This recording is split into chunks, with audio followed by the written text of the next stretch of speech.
We've been in a series on removing the mask, being honest about the things we struggle with.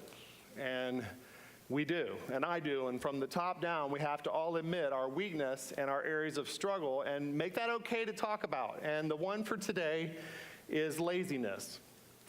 And so I just didn't have what it takes to put anything together, so we're just going to have a share time. No, laziness. And you might think, I work really hard in my life. I'm good on this one. I'm not lazy. And I'm going to tell you before I finish that you are, okay? And you'll thank me. We're all sluggards. We're all lazy.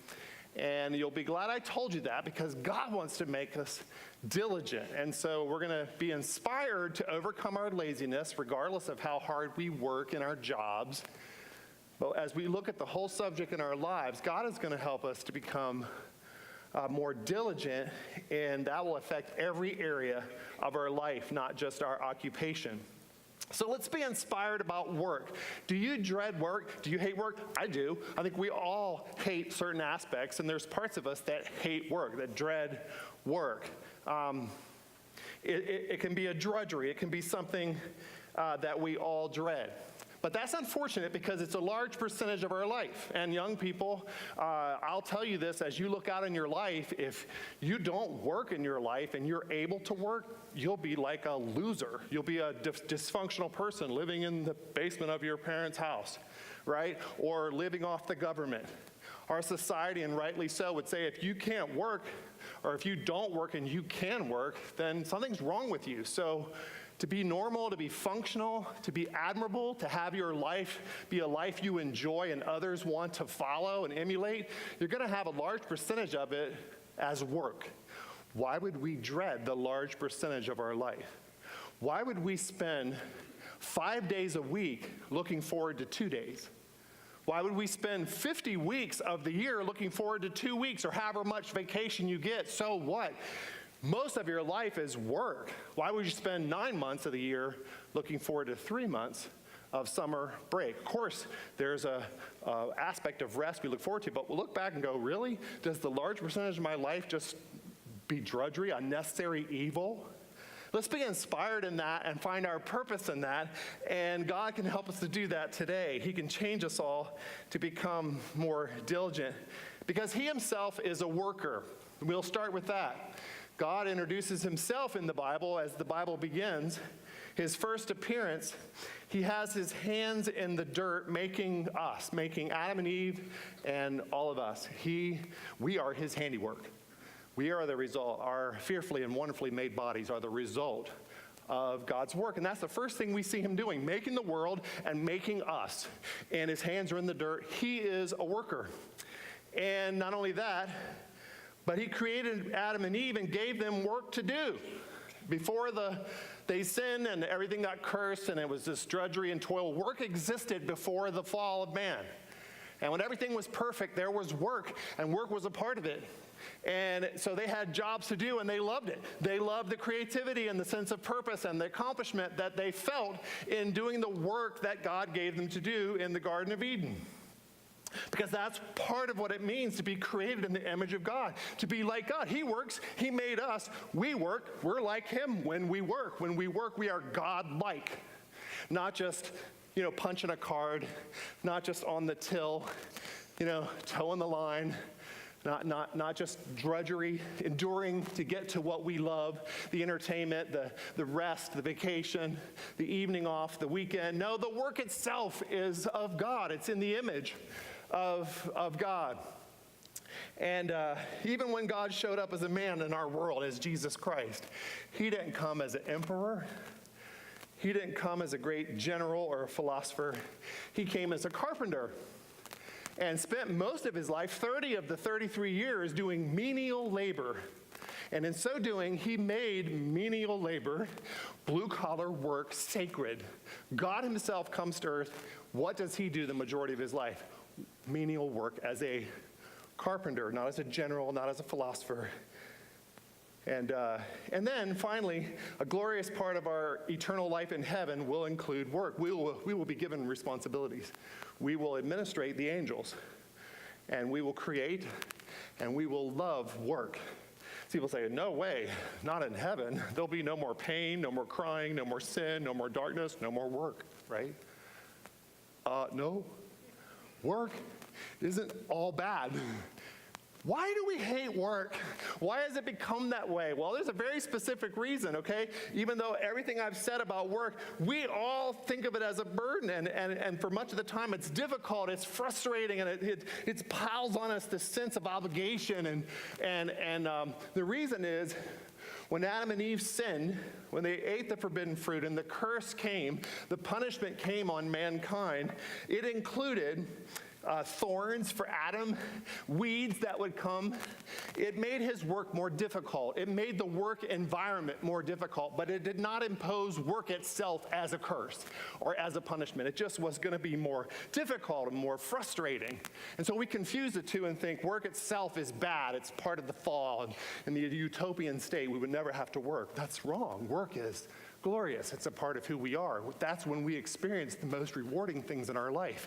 Everybody, it's true if you just think about it, experiences the things that are the most fulfillment, the most enjoyment in their work, not their rest, not their entertainment, but in their work. And at the same time, we're battling this curse that makes it frustrating, that makes it more like toil. And so we need to be inspired. We need to be redeemed. And God himself needs to come back in our fallen world and help us to find the purpose of work and enjoy it again and redeem the large percentage of our life. It could make such a huge difference if that area could be inspired. And so to help do that and to help overcome laziness for all of us, we're going to look at some key verses in the book of Proverbs. On the subject of diligent work, praying that God, not us, not another challenge from man, but God himself will inspire us. He made us, and he gave us works to do, and he can give us that change, that experience we just sang about. And so I hope that happens as we read his word in the book of Proverbs, a very practical book in the Old Testament. So we'll put up some key verses, and I'll read those, and then we'll talk about them. Okay, so here comes some key verses on work, and you'll notice a contrast in these verses between diligence and a sluggard, between hard work, steady, energetic effort, and a lazy person, a sluggard. And so we begin reading in Proverbs 6, verses 6 through 11. Words of Solomon inspired by God in the Bible.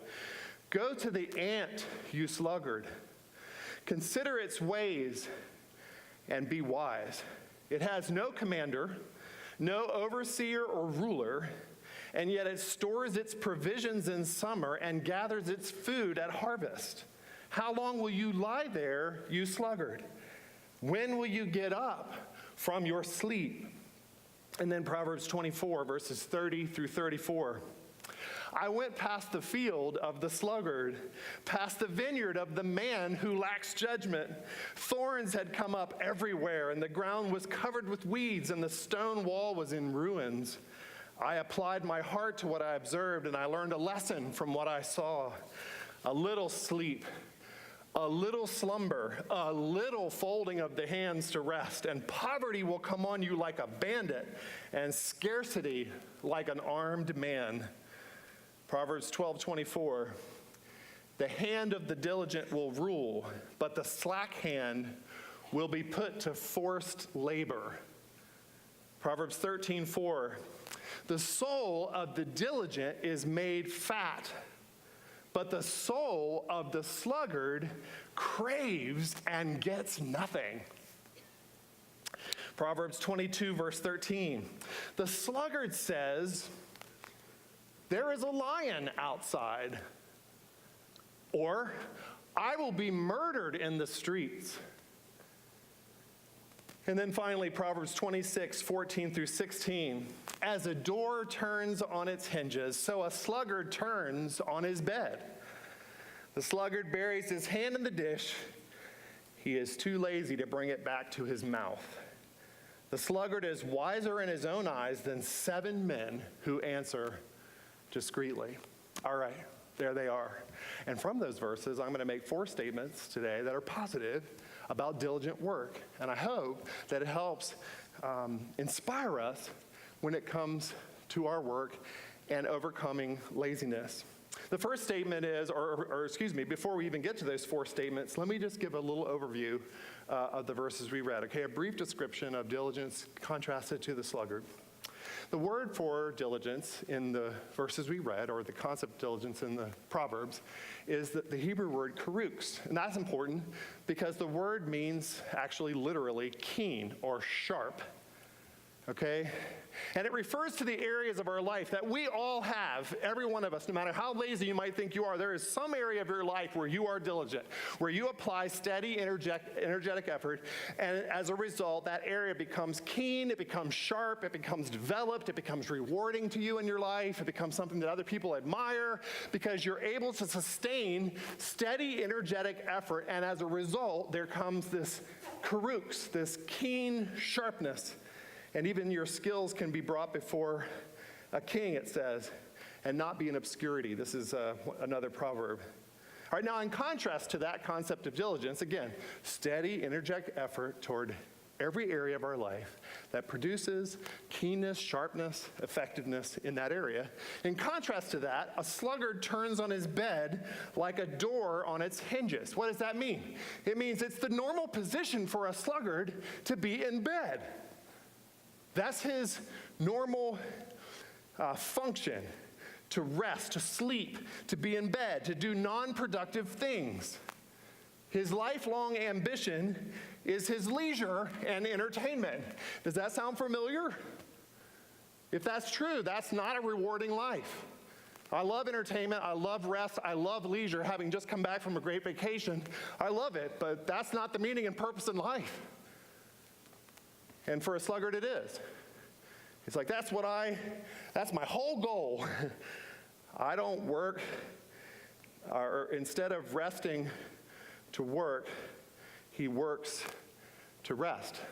His whole goal is to get to his entertainment, his leisure, and as enjoyable as that is, by itself, it's empty and meaningless. We can look forward to it, but our rest is made sweeter by our work.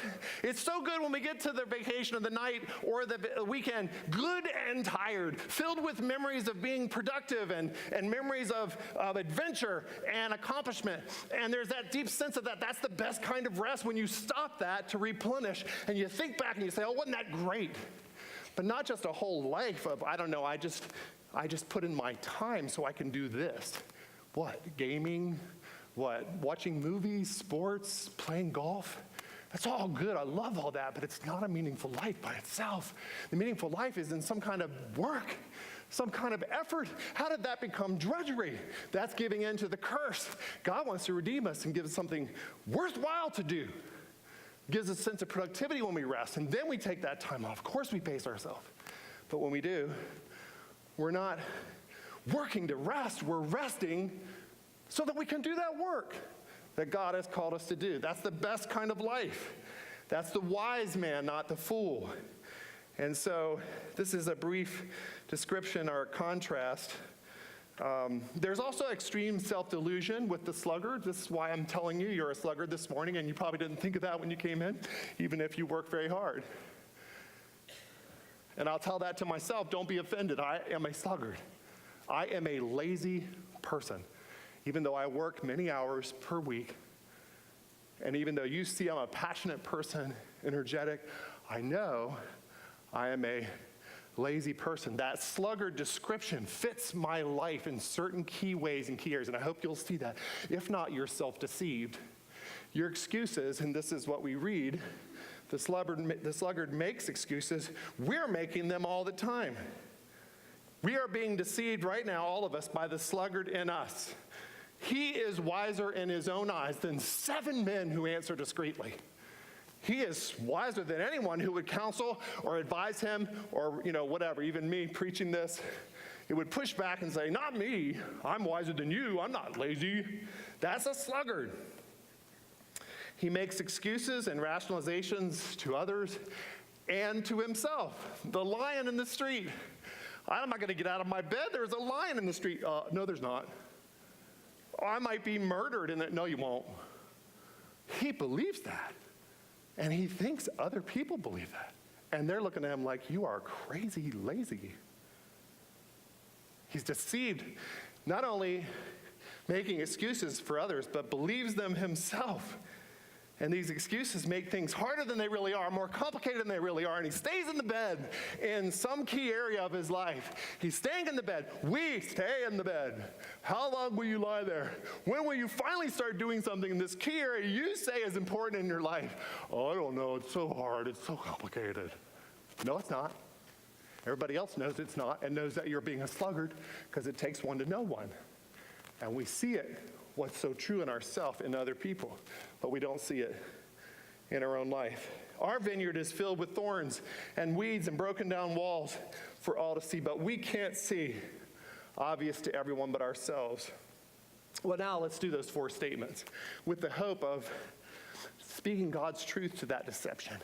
And I hope that it will help all of us not deceive ourselves and to become more diligent and overcome laziness in our life. So the first statement, diligent work is not general, it's specific. I've already been saying this, but let's make this the first point. Diligent work is not just general, it's specific. Don't think of yourself just generally as a diligent person, hardworking person, or a lazy person. It's not. It's specific to each area of our life that we consider to be important. For example, here's a contrast from my life. Here's the diligent and the sluggard in me, okay, current.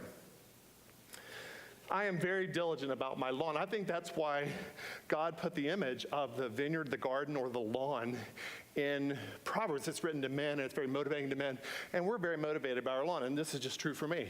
If I pulled up to my house, and there were bare spots in my lawn and big dandelions growing, and, I would be so depressed. I'm not even saying it's that important. It's just one area where I'm diligent. If there was crabgrass and I keep up with it all year. I do things when it's time to do it. I aerate, I seed, I fertilize, I do the weed control, I mow, I rake, I water. This is not hard for me. In my mind, this is very simple and doable. And I'm on it. It's instinctive. Nobody has to get on me, and my lawn doesn't have to be terrible in a big crisis. It's just, I can get that done. It's in my blood. Okay, that's good. Check that, because we can take an area of our life where there's diligence and try to spread it over to a much more important area. Way more important than my lawn. Let's do a sluggard area for me. One of my grown children told me recently that they wish, and my children live away from me, states away, and they just told me heart to heart, I wish that I was more attentive to them, that I called or texted them more. And that was hard to hear. And I love my children, and they love me. And that's clearly an area for me. Nobody has to, it's on my list. Oh, yeah. Oh, my children, I was a good father. Now that they're away, I can go long stretches, not even call, not even text, not even be a presence in their life. And something in my head just says, Lynn will call them or does call them a lot. They're busy. I don't want to bug them. Whatever it is in my head, it results in not being in their life. It's wrong. I'm a sluggard. It's way more important than my lawn. But I can take the encouragement from an area of diligence and bring it in to a much more important area and say, hey, it's not that hard. This can get in your blood. You could do the same thing like you do with your lawn. And you would feel so much better about your relationship as a dad with your children than like you do with your yard as a landscaper. And it's out there for all to see. It's even more important for the people who really matter to you, what they think of you. So every area of our life we consider to be important can be thought of as a yard or a garden or a vineyard. Then we can ask for that area, every area. Am I diligent or am I a sluggard? And those areas, you can make your own list. I made a list of 17 areas in my life that I consider to be important. Stuff like God, our relationship with Him, our marriage, our family. That's probably true for all of us. Our friendships, our finances, huge area. Our physical health, our self-leadership, or prioritizing, managing our life, and pacing it out in the right way. All of these things are crucial areas. And here's one of the big excuses of the sluggard, you see. Because I'm diligent in a few areas, I'm not a sluggard. None of those verses apply to me. And that's a big excuse.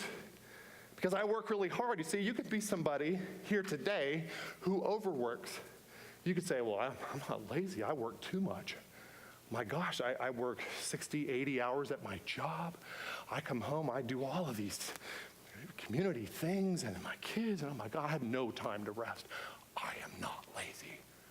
And I would say, wait a minute, isn't an important area of your life pacing and priority? And you are a sluggard when it comes to prioritizing your life. You have an unsustainable pace. You're just giving time and energy just indiscriminately and not to the most important things in your life. Step back and say, I'm a sluggard when it comes to self-leadership, self-planning. You see, don't let the hard work you do be an excuse for the sluggard areas of your life that desperately need diligence. So this is the first point. Diligent work is not general. It's specific to each area that you say or we say is important in our life. Admit the sluggard in your life wherever he's acting out and wherever the picture of the broken down vineyard fits for you. Admit it. Let God inspire you to be diligent. Okay, second point from the verses. Diligent work is not complicated, it's simple. When we help God helps us to become more diligent from the areas where we're being diligent to the areas where we're lazy and we feel guilty and we're struggling and we're just going to get stuck in bed and we never get off our, this is another truth. Diligent work is not complicated, it's simple, okay? And the sluggard's making it seem complicated with his excuses.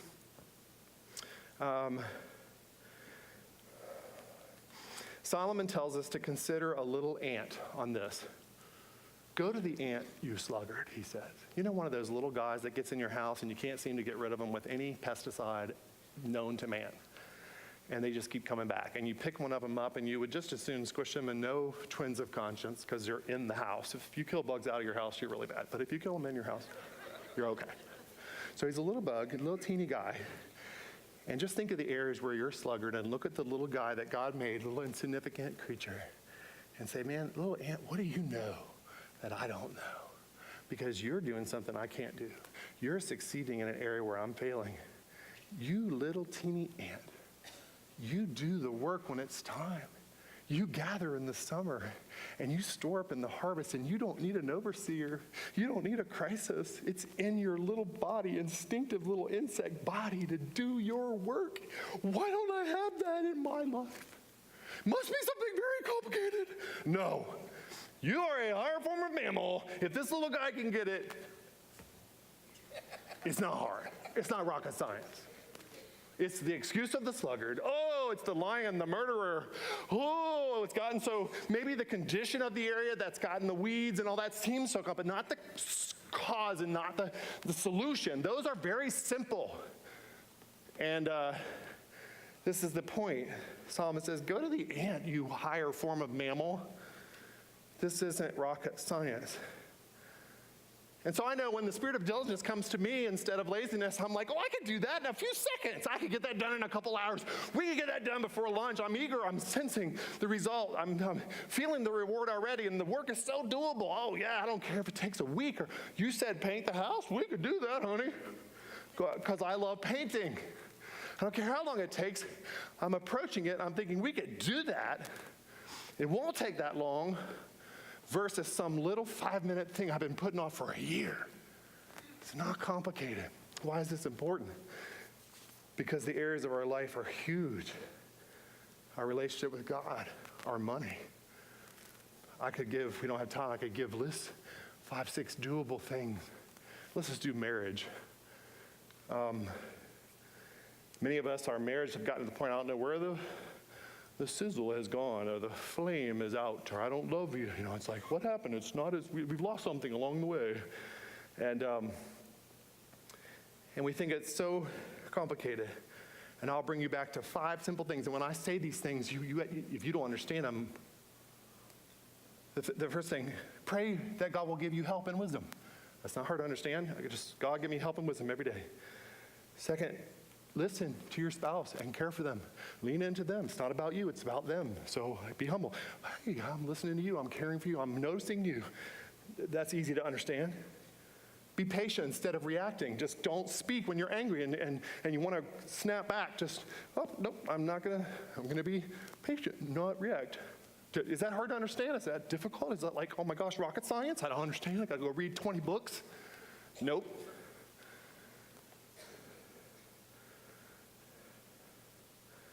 Make a short list of the things you know your spouse has been asking you to do or wants from you.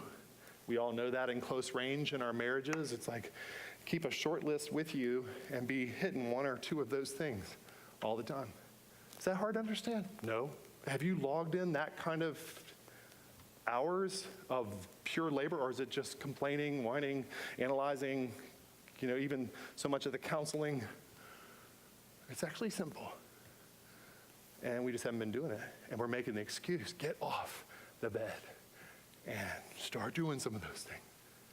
I know that the solution is complicated. I know that the ultimate work that needs to happen to renew our marriage, to raise our children, to save our neighbors, to accomplish the results that we need to accomplish at work. So much of this is not easy, but God's doing the hard part, and he's just looking at us saying, hey, you're teaming up with me, and the part I'm giving you to do is very easy. Don't bog down with the part I will do. Ask me for help, wait, and trust me for that part. The part I'm asking you to do is simple. It's not complicated. Just do that. Pray, trust, and do the few things I ask you to do. Hand me the hammer. You're my laborer. I'll save the people. I'll raise your children. I'll renew your marriage. Diligent work is not complicated. It's simple. It's not general. It's specific to each area of our life that we consider to be important. And then thirdly, diligent work is not ultimately harder. It's easier. That's another huge misconception. Diligent work, a person who works very hard, does not have the harder life. He has she has a much easier life. Diligent work is not ultimately harder. It's easier. So we think of a diligent person, okay? You imagine the person who, in the vast percentage of the areas of their life is diligent, applying steady, energetic effort, and the areas of their life are becoming sharper and keener. Imagine that person, and we often think, oh, they're working very hard in the sun. And we imagine the sluggard laying in a hammock, sipping lemonade, enjoying his easy life. You know that image? That's only true at the beginning. Is that me? Is that breakfast? You know what? I bet I started sweating on this again. I'm sorry.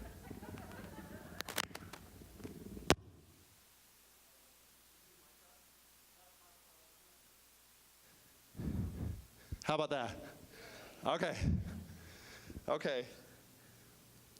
At first, that picture is true because the diligent person's making a hard choice and the sluggard's making a soft choice. But the hard choice leads to the easy path, and the soft choice leads to the hard path. Okay? I'll talk about this more in a minute. The diligent person, at first, has the more difficult choice, and he makes that harder choice. And the sluggard makes the soft choice. But then immediately, the path of the diligent becomes easier, and the path of the sluggard becomes more and more difficult. And this is what we see in the Proverbs. See, work is hard to begin it, but once we begin, it rolls with its own momentum and inspiration. We begin to feel productive. We're getting it done. That initial dread is going away. The water is warm. We're swimming, and we're good. But soon after the sluggard doesn't go to work or waits till tomorrow, the dread and the weight of that work doubles, triples, which is the worst part of work. And it begins to pile up on him, and he has a much more difficult life. The path of the diligent is a highway, the Proverbs say, but the way of the sluggard is a hedge of thorns. The path of the diligent is a highway, but the way of the diligent but the way of the sluggard is a hedge of thorns. So the diligent person develops skills, moves on to greater and greater responsibility. You see this time and time again. A person who's learned to work hard, they advance in their career, and they have less and less of the more difficult areas in their life. They go on to their specialties. They land in their areas of strength. Whereas someone who's a sluggard goes more and more to forced labor and drudgery. And so people look at a sluggard in their work after years and they say, and their friends, and they can finally be honest, they say, why are you still here doing this? Given your advantages in life, your abilities, your talents, your training, your family, all that God has given you, why in the world are you still doing this? Well, because I'm in drudgery. My way is a hedge of thorns. And you look and you said, man, how many gifts, they're just stuck. And we see it over and over, and that's what happens. It's a much harder life to be lazy. And it's much easier to be diligent. The diligent hand makes rich, but the slack hand comes to poverty. Sluggard has a much harder life. If we make the hard choice of spending time with our children when they're young, then we, for the rest of our life, have the easy path of a good relationship with our children. If we neglect them when they're young, then we suffer the regret of a bad relationship with our children for our entire life. The soft choice leads to the harder path.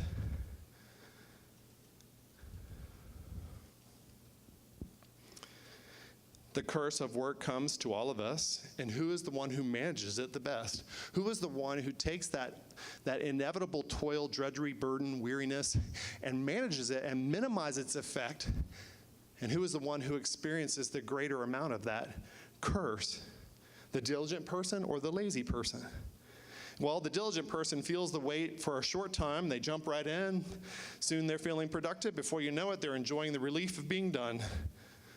The weight gets lighter immediately until it's completely gone.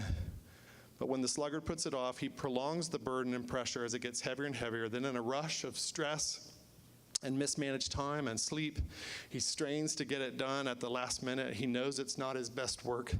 He often feels guilty about being late or incomplete. Who's had a tougher time with the curse of work? The diligent person or the lazy? The same amount of pressure and burden and weight has been managed more effectively by the diligent person. So it's not ultimately easier to be lazy. It's ultimately harder. And then the last point is, diligent work is not glamorous. It's mundane. Now, at this point, I want to especially say to young people, I don't know how you'll receive this. Please don't be confused by it. I gave this a number of years ago, and one of the guys in our church confused it. So listen carefully, if you would, and don't misunderstand what I'm saying. The verse that I'm going to use for this last point is, he who tills his land will have abundant food, but the one who chases fantasies will have his fill of poverty. He who tills his land, which would be like farming in that day, very prevalent in our town, very prevalent. It's a menial work. It's dumb as dirt, you might say. And there are a lot of jobs like that where you don't think of them as very glamorous. And that's tilling land. It's been there for every generation. Just, can you work hard? Forget about how dreamy it is. It's just, you got to do the work. It's not about your degree. It's not about your amount of intellect or talent or impression or the dream you have for your life. It's no. Do you know how to work? And you can learn that early, even in high school, certainly in college or wherever you go after high school. At some point, take a menial job like a waiter or a waitress, a maid in a hotel, washing dishes, landscaper's helper, construction laborer. Again, you're not going to brag about that job. You're not going to think that's maybe your ultimate stop, but can you sustain that kind of work for 40 to 50 hours a week? Do you know how to work? Do you know how to till your land? Because any job you go on to, the ultimate thing you land on is going to have some version of that to make it successful. You have to till land. No matter what you do, it's a job, it's work. And it requires that ability to sustain effort. And so this is the last point. Diligent work is not glamorous. It's mundane. And everybody who's succeeding, no matter what their job seems like, knows how to work. And they've learned that usually in some kind of menial labor before they've gone on, or even if they stay in that area That's what makes their life meaningful, their ability to do mundane labor. I remember a guy, I was a pool cleaner in seminary, and one of my customers in North Dallas, where I went to seminary, one of my customers, I think, was thinking that the pool service was a little expensive, and so he wanted me to teach his 12-year-old son, Colin, how to clean the pool. So, one of the things, the main job was to push a vacuum back and forth, and it would suck the dirt up off the vinyl or the concrete bottom of the pool, and it took about 45 minutes. I got faster at it, but you couldn't rush that. You could only go as fast as the suction of the pool would allow you to clean the pool. So the father comes out to me one day and he says, "Could you teach Colin and how to do this?" "Oh, sure." So I had him push the vacuum one strip down, and then he moved over and he brought it one strip back. And he saw the result of that. And he looked at me like he was having an allergic reaction. And he was just like, "This is so boring." And I thought, well, in my mind I'm thinking, I didn't raise this kid, but welcome to a large percentage of a meaningful life. I didn't say that to him. I thought it in my head. Welcome to a large percentage of a meaningful life. And if you don't learn how to do this, you will never have one. You will never have one. At the time, I was doing 40 of those pools a week and full-time student at seminary, and we had a child. It was part of what was necessary to get on the path to the meaningful life I have experienced. And I just realized, this kid, he doesn't know how to work. He's got to learn how to work. My mom taught us to work. We all hated it, and we hated her at the time.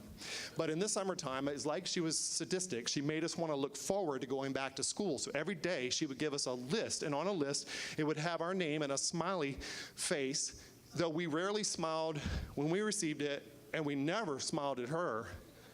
And it said on the list things for that day. And it was things like practice piano, practice for me, practice piano, practice trumpet, empty trash cans, pull weeds, mow grass, clean bathroom, do dishes, stuff like that. Our friends in the neighborhood, they were always waiting for us to finish our work. And we did, and we finished, and we had time to play with them, but every day we had our work to do. And so when we got of age, we knew how to clean a bathroom when I was a dishwasher. And I knew how to work when it came time to start into the jobs you get paid for that then lead to the jobs that you love, that you do the rest of your life. And they're not glamorous. And there's an aspect to it that is like tilling the land. Can you do that? It's the common denominator of a meaningful life. People, you have to learn to work. Work brings the most rewarding things, the most purpose. The things in our life that we dream about, that we admire in other people, come as a result of work, not playing games, not watching TV. As much as I love to do that, I know that I've got to do work the larger percentage of my time, and I want to discover that. And God is ready to give me that, give us that. And it's not glamorous, it's mundane. Well, now I'm going to lead us in an experience of communion as we wrap up. And I want to give a huge disclaimer. We always end our service with a memorial of our Savior Jesus Christ. And we remember him by looking at the favorite picture of him when he died for us on the cross. All right, so as I think about that and bringing us to that, I've got to give a huge disclaimer. After everything I've said about work this morning, there is something that can never be gained this way. There's something you can never receive no matter how hard you work, and that is your salvation. It's the biggest deception in all religion, is that you can work for God's favor. People think they can work and then God will look down and be smiling on them and give them a relationship and adopt them in the family and let them go to heaven and forgive their sins and not be their judge and not punish them. They think they can cancel and make all that happen with their work and their effort. And it's just completely something work can't do. Ephesians 2 verses 8 and 9 says, "For by grace you have been saved through faith, and that not of yourselves. It is the gift of God, not of works, lest any man should boast. We are saved as a result of God's work. And there's no greater example of his work than when his son, Jesus, God himself, hung on the cross and said just before he died, "It is finished." He said, "It is finished. My work is over. It's perfect. There's nothing you can add to it. Now anyone who looks to me can just ask for forgiveness, and I will forgive and come into their heart and change their life, and I will lead them forward with me one day when they die to go to heaven." All that comes as a result of the effort Jesus made, and he finished it. We don't add it all to it. We're thinking about that now as we celebrate communion. That was Jesus doing the work we could never do for ourselves to receive what is most important, and that is our eternity in heaven, our forgiveness from sin, and our freedom from judgment and penalty and condemnation. That came as a result of God's work. And then what's so cool, even the work we do is a gift.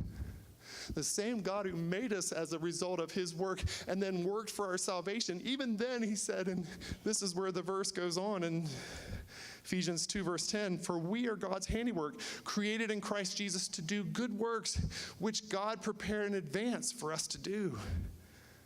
So just like our forgiveness in heaven, we also get diligent work. I want you to see this, and I want you to leave today thinking, Dean said work hard, and you got to work hard. If you don't work hard, you're not going to have a meaningful life. I want you to leave today thinking, God can make you that way. I think we all know that. Lazy people, we don't want to be like that. That's lame. That's loser. We know that. Point is, our work comes in the same package of our salvation. The same God who worked to forgive us, he has prepared works, and he fills us with the passion, and he fills us with the hope, and he fills us with the sense that it's doable, and he fills us with that view of it that sees the reward and gets off the bed and starts doing something in the areas of our life where we've been lazy. We just feel guilty. We just think we're overwhelmed. And God comes in, he's like, "Nah, you didn't ever deserve any of this. I'll make you diligent just like you are I'm going to make you like that in this area, in that area." And that's what he wants to do. And so the folks that put together the worship team, the worship experience this morning, about a month ago, had this idea that we do communion differently. And so you can see up front, it's set up differently. There's 4 stations. And the way we'd like to, for us to experience God today in communion, is we'd like you to take the little slip of paper that you got, special paper, and we'd like you to take the pen from the pew back in front of you, or just if you have a pen or pencil with you, I'd like for you to write, and this is totally private, write on the piece of paper 2 or 3 words that represent areas of your life where you're being a sluggard, areas where you're not giving the energy that you want to give, and therefore it's not doing well. Whatever that is. I told you about me, and it was to keep up with my kids better. What is it for you? And maybe 2 or 3 areas, or 1 or 2, whatever. Write it on there. And then when you're ready, as we start the communion time, when you're ready, you can come up, you can drop the paper in the water. And after you do that, you can partake of the elements, the wafer and the cup. And of course, that's God's diligence, that's God's work, and it's him making your laziness go away. And so the paper will disappear in the water.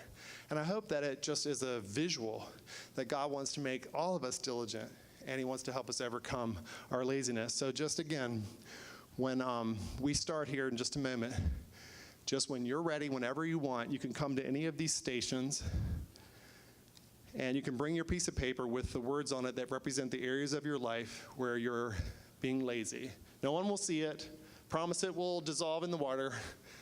And then you can partake of communion and then leave the cup in the basket and then go back to your seat. Okay, we're going to do that in the next few moments. Would you bow your heads with me and let's pray.